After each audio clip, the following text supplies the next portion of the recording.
June 6, 1944, 8:47 in the morning, Southwick House, Portsmouth, England. The sound was controlled urgency, telephones ringing, map pins being moved, officers speaking in clipped, precise tones.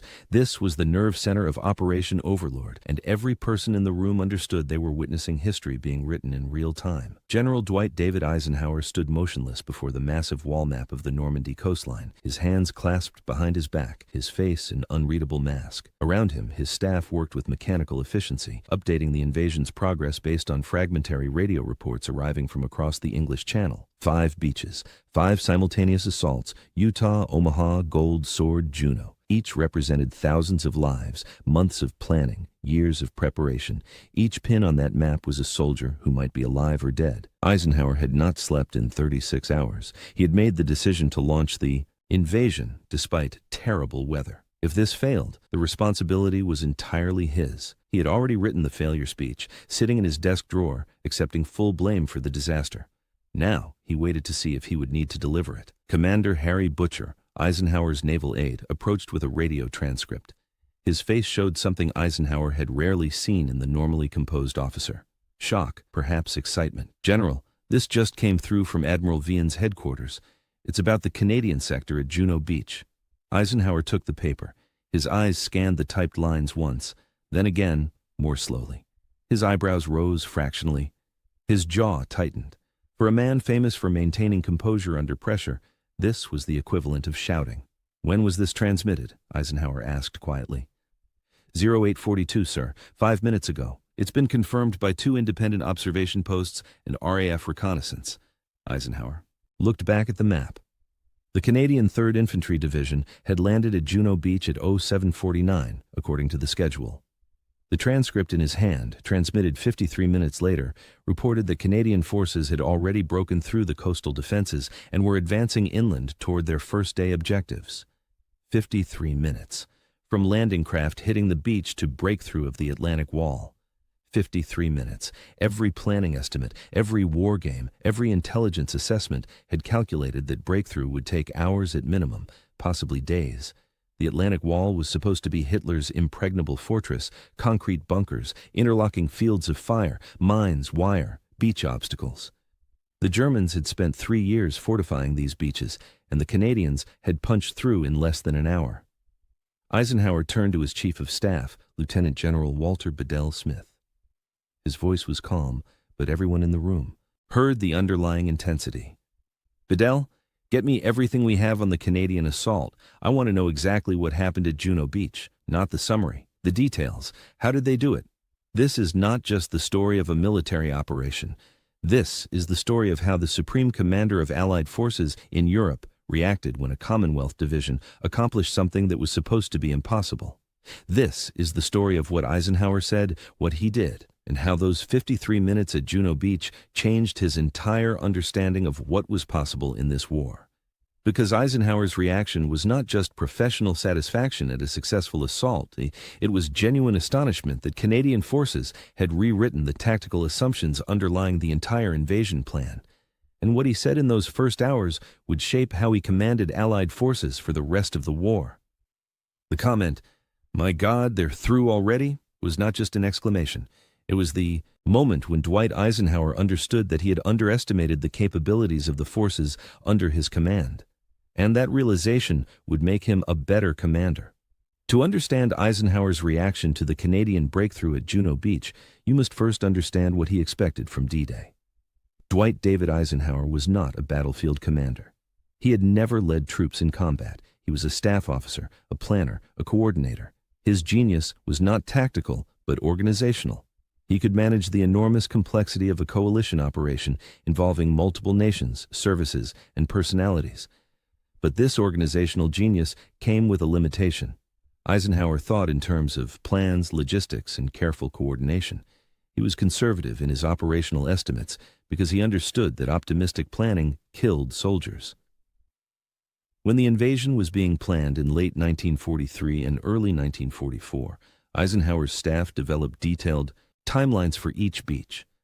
These timelines were based on extensive intelligence about German defenses, analysis of previous amphibious operations, and input from tactical commanders.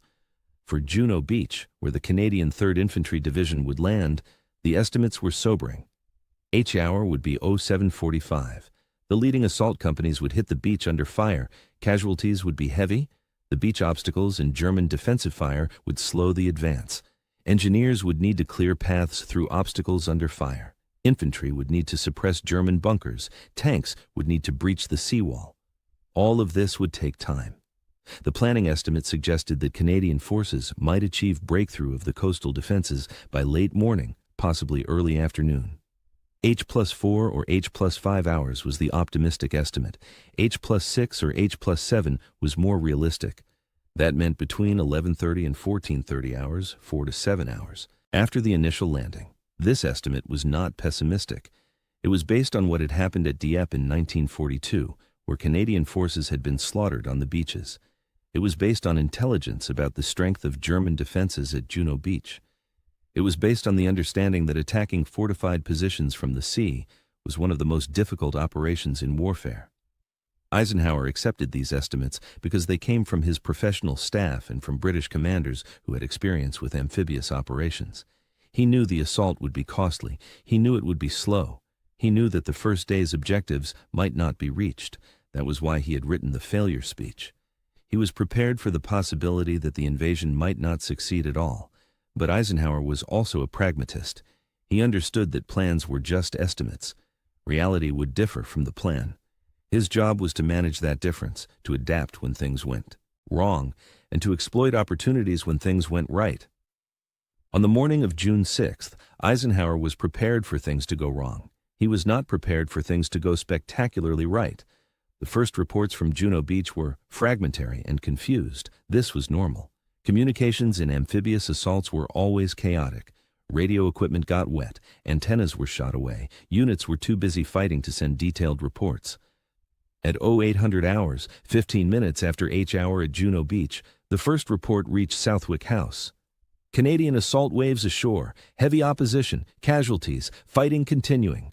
This was exactly what Eisenhower expected. Heavy opposition, casualties. It matched the plan. At 08:15, another report.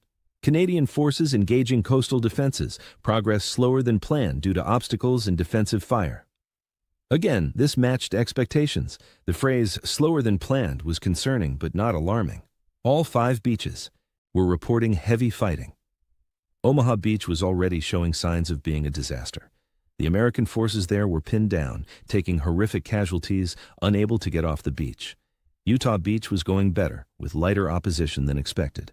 Gold Beach and Sword Beach were both reporting progress, but also significant resistance. The overall picture was mixed. Some successes, some failures. Exactly the kind of confused situation that Eisenhower had to manage. But at 08:30, a report arrived that did not fit the pattern. Canadian units have broken through initial defensive positions and are advancing beyond the beach. Eisenhower's intelligence chief, British Major General Kenneth Strong, brought this report to his attention. "Sir, this is from a Royal Navy forward observer with the Canadian Assault Force. He reports that Canadian infantry and armor have penetrated the German defenses and are moving inland." Eisenhower studied the report. "What's their confidence level on this? Could it be an error?" Strong shook his head. "Sir, we have 3 independent confirmations now. Naval gunfire observers, RAF reconnaissance, and a Canadian beachmaster all reporting the same thing.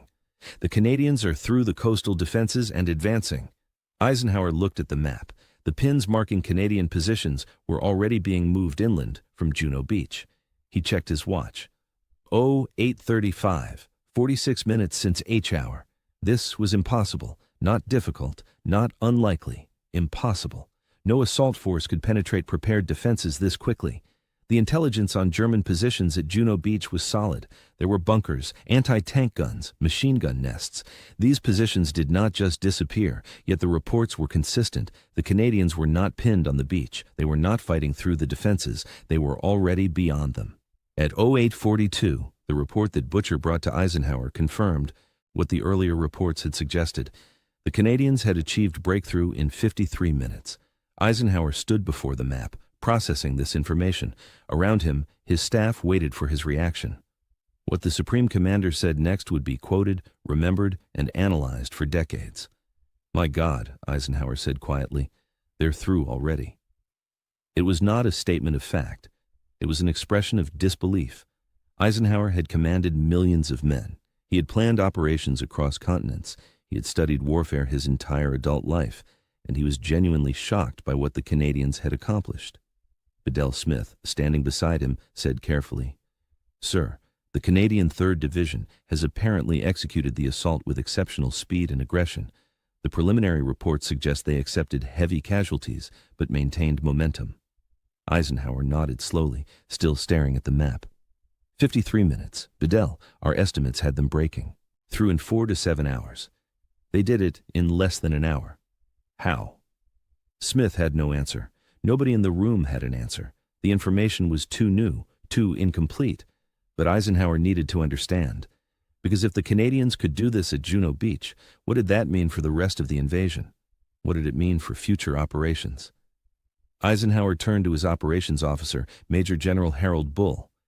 "Get me a direct line to Montgomery's tactical headquarters. I want to speak with General Dempsey about the Canadian sector, and get someone from the Canadian division to debrief as soon as they can spare an officer." He turned back to the map, his mind already working through implications. If the Canadians are through this quickly, they'll be approaching Carpiquet Airfield before noon. That's a full day ahead of schedule. Do they have the logistical support to sustain that advance? Are follow-on units landing fast enough to reinforce them? These were the questions of a commander who understood that breakthrough meant nothing if it could not be exploited. The Canadians had done something remarkable, but could they hold what they had taken? Over the next hour, as more reports arrived from all 5 beaches, the situation at Juno Beach became clearer. The Canadian assault had succeeded through a combination of factors. Specialized armor had proven effective at clearing obstacles and suppressing bunkers. Canadian infantry had shown exceptional aggression, pushing through German positions without pausing to consolidate. Canadian officers had made good decisions quickly, adapting to conditions without waiting for orders from higher command. The casualties had been significant. Over 300 Canadians killed and 700 wounded in the first hours. But compared to the casualties at Omaha Beach, where thousands were dying for minimal gains, the Canadian losses were acceptable for what they had achieved. By 09:30, Eisenhower had assembled enough information to make his first assessment.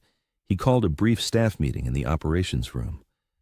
"Gentlemen, the situation at Juno Beach is developing in ways we did not anticipate. The Canadian 3rd Division has achieved breakthrough of German coastal defenses in approximately 1 hour. This is significantly faster than our planning estimates suggested was possible." He pointed to the map. "This success creates both opportunities and challenges. The opportunity is that we have a breach in the Atlantic Wall that can be exploited immediately. The challenge is that our follow-on plans assumed a longer time frame for breakthrough. We need to accelerate everything. Landing schedules, logistics, reinforcements.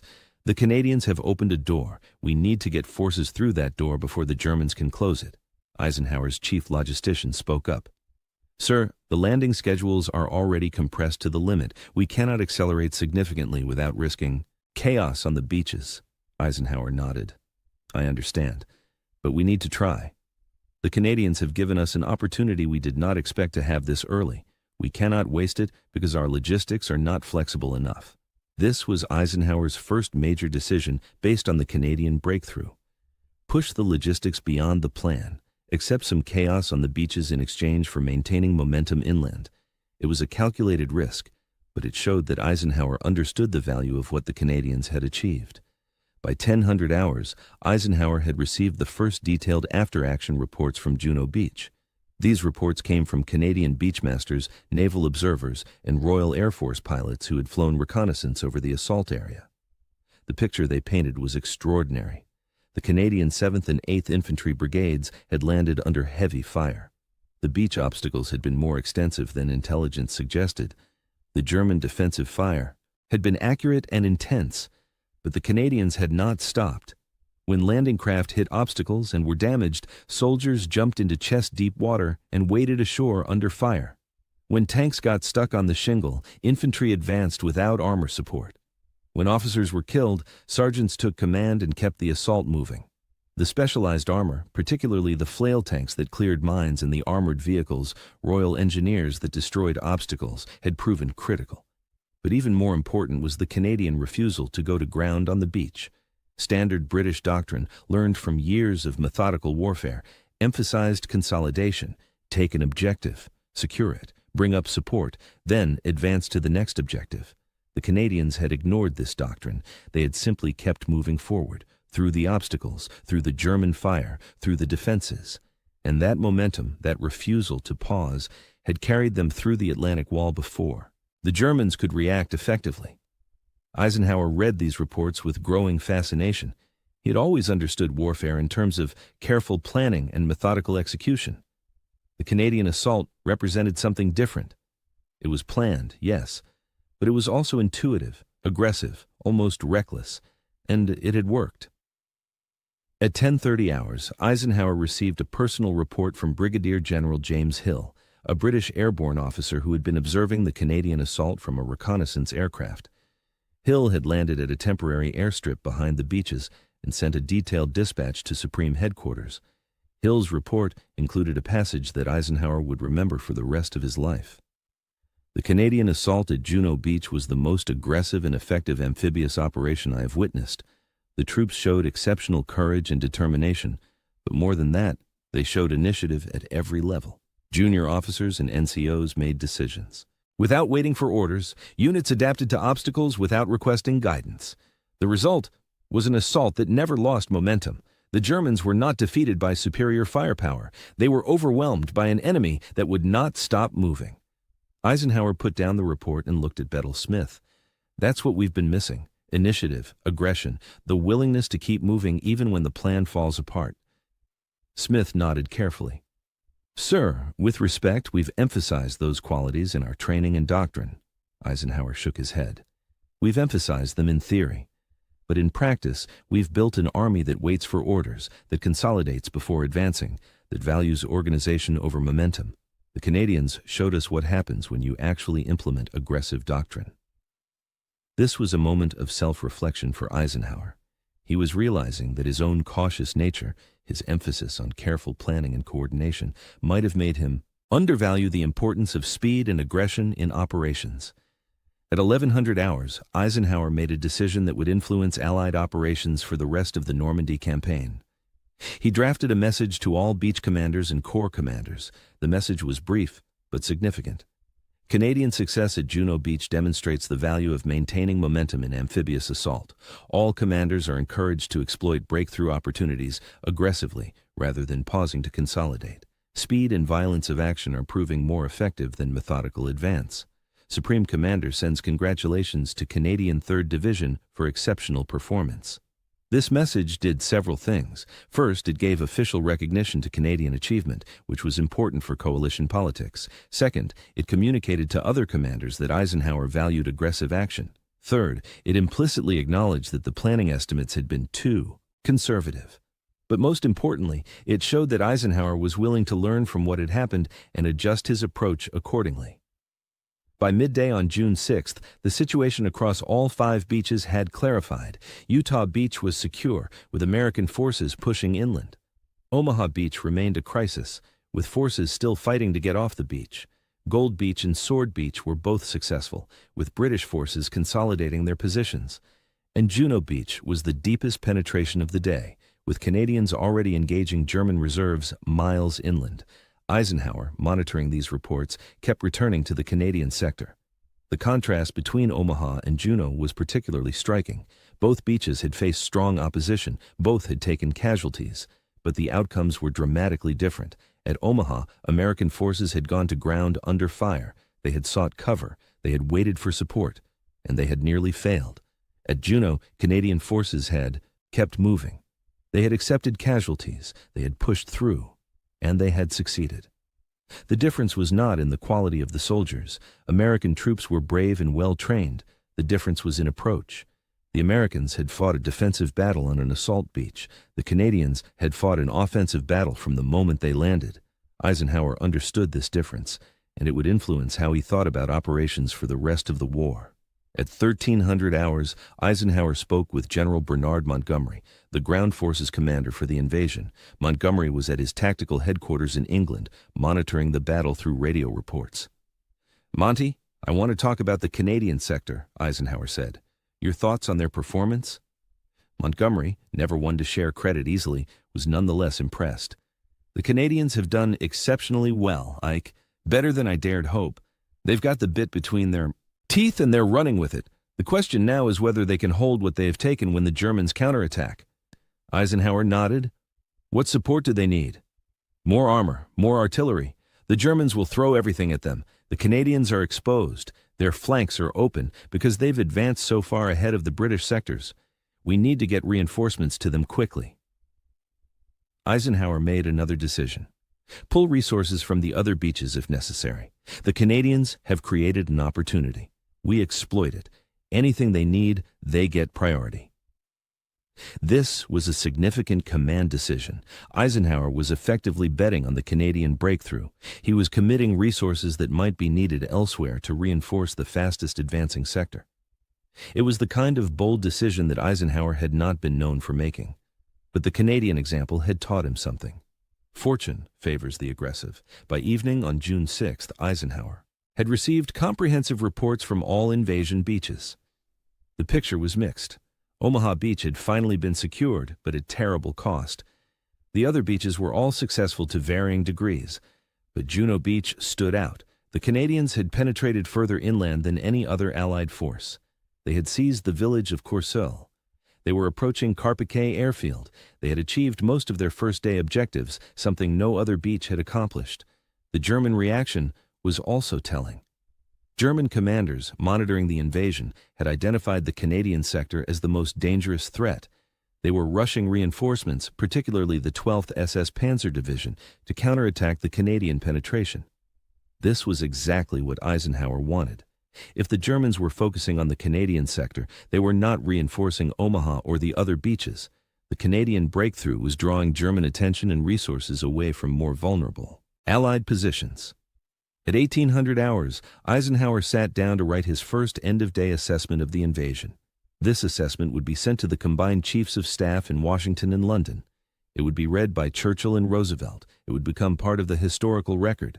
Eisenhower chose his words carefully. Operation Overlord has successfully established Allied forces on the coast of France. All 5 beaches are secured. Casualties are within acceptable limits, though higher at some beaches than others. Progress varies by sector, but overall situation is favorable. Then he added a paragraph specifically about the Canadian achievement. Special mention must be made of the Canadian 3rd Infantry Division at Juno Beach. This formation achieved breakthrough of German coastal defenses with remarkable speed, penetrating inland to their first-day objectives in approximately 6 hours. This is significantly ahead of planning estimates and represents the deepest Allied penetration on D-Day. The Canadian success demonstrates the effectiveness of specialized armor, aggressive tactics, and exceptional leadership at all levels. Their performance provides a model for future amphibious operations. This paragraph was more than just praise. It was Eisenhower acknowledging that the Canadians had taught him something, that the planning estimates had been wrong, that aggressive action worked better than he had believed. That evening, Eisenhower walked outside Southwick House. The grounds were quiet. The invasion was launched. There was nothing more he could do tonight except wait for tomorrow's reports. As he stood in the darkness, smoking a cigarette, Commander Butcher joined him. They stood in silence for a moment. Then Eisenhower spoke. "Harry, I've been thinking about the Canadians all day, about what they accomplished, and I keep coming back to one thought." "What's that, sir?" "We almost didn't let them try it. We almost postponed the invasion because of weather. We almost told them to wait, to be cautious, to go slow. And if we had, they probably would have failed. But we gave them a chance. We let them go. And they showed us what's possible when you just let good soldiers do their job." Butcher nodded. "They were remarkable, sir." "They were more than remarkable, Harry. They were instructive. I learned something today. I learned that I've been too cautious, too focused on what can go wrong. The Canadians showed me that sometimes you just have to trust your people and let them surprise you." This conversation, recorded in Butcher's diary and published years later, revealed Eisenhower's thinking in a private moment. The Canadian breakthrough had not just succeeded tactically, it had changed how Eisenhower thought about command. Over the following days, as the Battle of Normandy developed, Eisenhower continued to reference the Canadian breakthrough at Juno Beach. In meetings with his staff, he would ask, "What did the Canadians do differently? Why did they succeed when others struggled? How do we replicate their success? On June 7th, D+1, Eisenhower received detailed casualty figures from all beaches. Juno Beach had lost approximately 340 killed and 700 wounded on D-Day. These were significant casualties, but in the context of what they had achieved, the losses were acceptable. Omaha Beach, by contrast, had suffered over 2,000 casualties for much more limited gains. Eisenhower studied these figures and made a calculation that would have shocked people who thought of him as cautious. The Canadian approach, accepting casualties to maintain momentum, actually saved lives overall, because the faster you broke through, the less time the enemy had to inflict casualties. The methodical approach, trying to minimize losses through careful advances, actually resulted in more casualties over time because it gave the enemy more opportunities to kill your soldiers. This was counterintuitive, but the numbers from June 6th supported it. On June 8th, Eisenhower visited the Normandy beachhead for the first time. He toured Utah Beach and Omaha Beach, speaking with American commanders and soldiers. Then he insisted on visiting the Canadian sector, despite staff concerns about the ongoing fighting there. When Eisenhower arrived at Canadian headquarters near Courseulles, he met with Major General Rod Keller, commander of the 3rd Canadian Infantry Division. Keller was exhausted, having commanded the division through 3 days of continuous combat, but he was also proud of what his men had achieved. Eisenhower shook Keller's hand. "General, I wanted to come here personally to thank you and your men. What you accomplished on D-Day was extraordinary. You did something we thought would take most of the day in less than an hour. How did you do it?" Keller, a straightforward officer not given to false modesty, gave an honest answer. "Sir, we did what we were trained to do. We attacked. We kept attacking. When things went wrong, we adapted. When officers fell, sergeants took over. The men knew they had to get off that beach or die on it, so they got off it. Simple as that." Eisenhower nodded. "But it's not simple, General. Other beaches had equally brave men, but they didn't achieve what you achieved. There's something different about how your division fights." Keller thought for a moment. "Sir, if there's a difference, it's that we don't wait for permission. We train our junior leaders to make decisions. We tell them the objective and trust them to figure out how to achieve it. On D-Day, that meant they kept pushing forward even when communications broke down, even when the plan fell apart. They improvised. That's what made the difference." This conversation, documented in Eisenhower's personal diary, captured what he had learned from the Canadian breakthrough: decentralized command, trust in junior leaders, willingness to improvise. These were principles Eisenhower believed in theoretically, but seeing them work in practice, seeing the results they produced, made him commit to implementing them more seriously throughout Allied forces. On June 10th, Eisenhower held a conference of senior commanders at his headquarters in England. The purpose was to assess the first 5 days of the invasion and plan next steps. When the discussion turned to lessons learned, Eisenhower brought up Juno Beach. "Gentlemen, I want to talk about what the Canadians did on D-Day, because I think it has implications for how we conduct operations going forward." He described the Canadian breakthrough, the speed of their advance, and the casualties they had accepted to maintain momentum. "The lesson I take from this is that in amphibious operations, speed matters more than we've acknowledged. The side that moves fastest usually wins, not the side with the best plan, not the side with the most careful coordination, the side that acts while the enemy is still reacting." He looked around the room at American, British, and Canadian commanders. "We need to be more aggressive, all of us. The Germans are professional soldiers. They're good at what they do, but they can be beaten by speed and violence of action. The Canadians proved that." This was Eisenhower's public acknowledgement of what he had learned, and it would influence Allied operations throughout the summer of 1944. When planning the breakout from Normandy in late July, Operation Cobra, Eisenhower emphasized the importance of exploiting breakthrough rapidly. When planning the advance across France in August, he pushed his commanders to maintain momentum even when logistics were strained. And when planning the crossing of the Rhine in 1945, he used the Juno Beach example to argue for aggressive exploitation of any bridgehead. In each case, the lesson was the same. Breakthrough is possible, speed is essential, aggression pays. These principles, learned from watching what the Canadians accomplished in 53 minutes on June 6th, shaped Eisenhower's command philosophy for the rest of the war. By late June, as the Battle of Normandy settled into a grinding attritional phase, Eisenhower's initial excitement about the Canadian breakthrough had been tempered by the realities of the campaign. The Canadians had not maintained their rapid advance, the Germans had reinforced, and the front lines had stabilized. But Eisenhower never forgot what the Canadians had accomplished on D-Day, and he never stopped referring to it as proof of what was possible. On June 20th, in a meeting with Churchill and Roosevelt at Supreme Headquarters, the Prime Minister asked Eisenhower about the progress of the campaign. Eisenhower gave an honest assessment. Progress was slower than hoped. The terrain favored defense. The Germans were fighting skillfully. But then he added something that revealed his thinking. However, Prime Minister, I remain optimistic, because I saw what our forces can do when conditions are right. The Canadians at Juno Beach showed me that the German defenses can be broken quickly by well-trained, aggressive troops. We just need to create the conditions for that to happen again.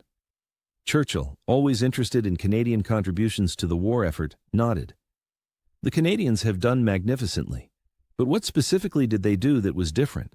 Eisenhower thought carefully before answering. They refused to be stopped. That sounds simple, but it's profound. In war, most failures happen because someone decides to stop. The attack stalls. The commander pauses to reassess. The troops take cover. The Canadians on D-Day never stopped. From the moment they landed until they reached their objectives, they kept moving forward. That momentum broke the German defense. This explanation, recorded in the minutes of the meeting, showed how Eisenhower had internalized the lesson of Juno Beach. It was not about tactics or technology. It was about will. About refusing to be stopped, about maintaining momentum regardless of obstacles. In July, Eisenhower wrote a letter to General Andrew McNaughton, the senior Canadian Army officer in Britain. The letter thanked McNaughton for the Canadian contribution to the invasion and specifically mentioned Juno Beach. The performance of the 3rd Canadian Infantry Division on D-Day set a standard for amphibious operations that will be studied for generations. They proved that speed and aggression can overcome even the strongest defenses. Please convey my deepest respect and gratitude to all ranks of the Canadian Army. This was not diplomatic flattery. Eisenhower meant it. Throughout the remainder of the war, he consistently praised Canadian forces and gave them difficult missions because he trusted them to execute aggressively. By August, when Allied forces finally broke out of Normandy and began the race across France, Eisenhower's strategic thinking had been fundamentally influenced by what he learned from the Canadian breakthrough at Juno Beach. He pushed his commanders to maintain pace. He accepted risks that he would not have accepted before D-Day. He trusted his subordinates to make decisions without waiting for detailed orders from Supreme Headquarters. All of these changes could be traced back to those 53 minutes on June 6th, when the Canadians rewrote Eisenhower's understanding of what was possible in modern warfare. After the war, in his memoir Crusade in Europe, published in 1948, Eisenhower devoted significant attention to D-Day.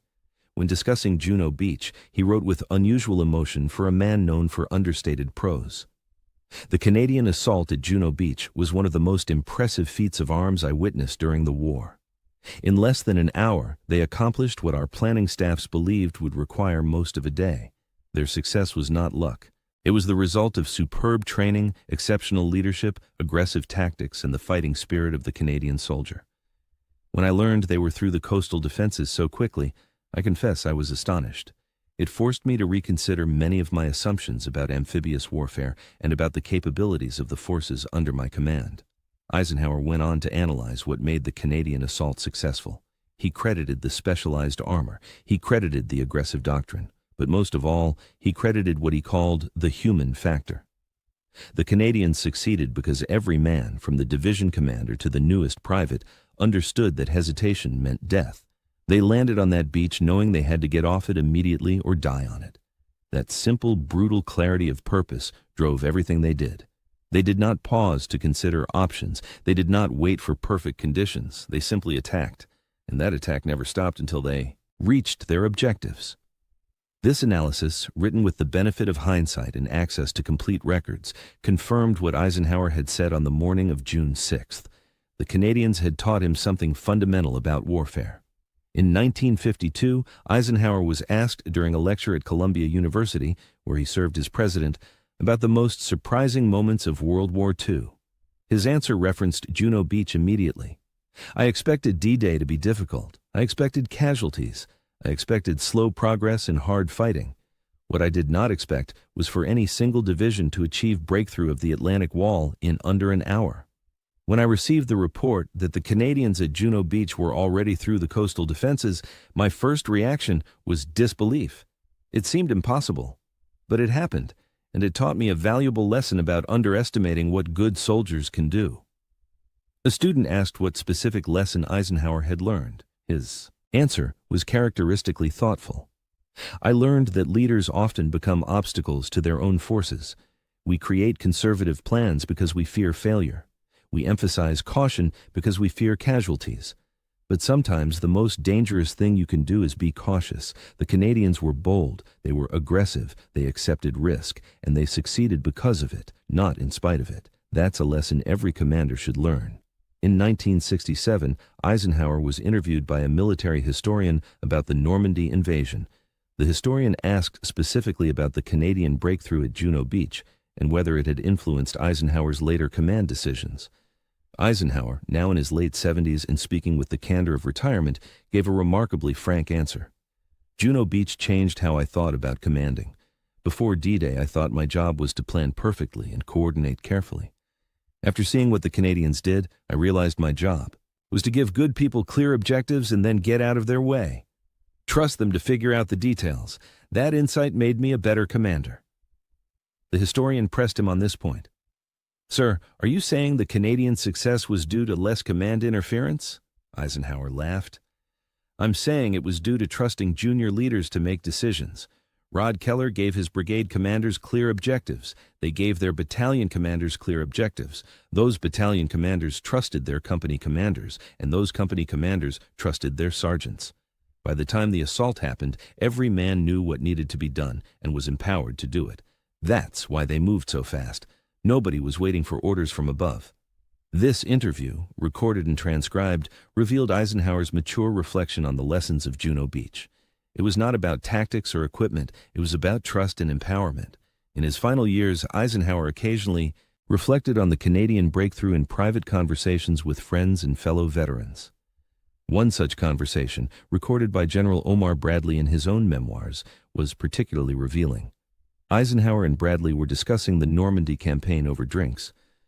Bradley asked Eisenhower what his single most vivid memory of D-Day was. Eisenhower thought for a long moment before answering. The moment I learned the Canadians were through at Juno Beach. It was less than an hour after they landed. I was looking at the map and someone brought me the report. I remember thinking, this can't be right. But it was. And in that moment, I realized we had underestimated everyone. Not just the Canadians, all of our forces. We had planned for what we thought was possible, but our soldiers showed us what was actually possible. That gap between our expectations and their achievement, that's what I remember most clearly. Bradley asked whether that realization changed how Eisenhower commanded. Absolutely. From that point forward, I was less concerned with constraining what our forces did and more concerned with enabling what they could do. The Canadians showed me that the limiting factor was not their capability. It was my willingness to let them demonstrate that capability. This conversation, taking place years after the war, showed that the Canadian breakthrough at Juno Beach was not just a tactical success, but a teaching moment that influenced Eisenhower for the rest of his life. The legacy of the Canadian breakthrough at Juno Beach extended beyond Eisenhower's personal evolution as a commander. It influenced how the American military thought about amphibious operations for decades. When the Marine Corps developed new doctrine for amphibious assaults in the 1950s and 60s, Juno Beach was studied extensively. The lessons were clear. Specialized equipment helps but is not sufficient. Aggressive tactics are essential. Momentum must be maintained. At all costs, casualties must be accepted to prevent greater casualties later. These principles, derived partly from analyzing the Canadian success at Juno Beach, shaped American amphibious doctrine through the Cold War and beyond. When analyzing Eisenhower's statement, "My God, they're through already," military historians have debated what it reveals about his command style and personality. Some argue it shows Eisenhower was overly cautious and had underestimated Allied capabilities. Others argue it shows appropriate surprise at an exceptional outcome that exceeded reasonable expectations. The truth is probably somewhere in between. Eisenhower was cautious by nature and by training. He was a staff officer who had risen through planning and coordination rather than battlefield command. His instinct was to prepare for the worst and be pleasantly surprised by better outcomes. The Canadian breakthrough at Juno Beach did surprise him. It exceeded his expectations. But rather than dismissing it as luck or an anomaly, Eisenhower had the wisdom to learn from it. He adjusted his thinking. He became more willing to trust aggressive action. He gave his commanders more freedom to exploit opportunities.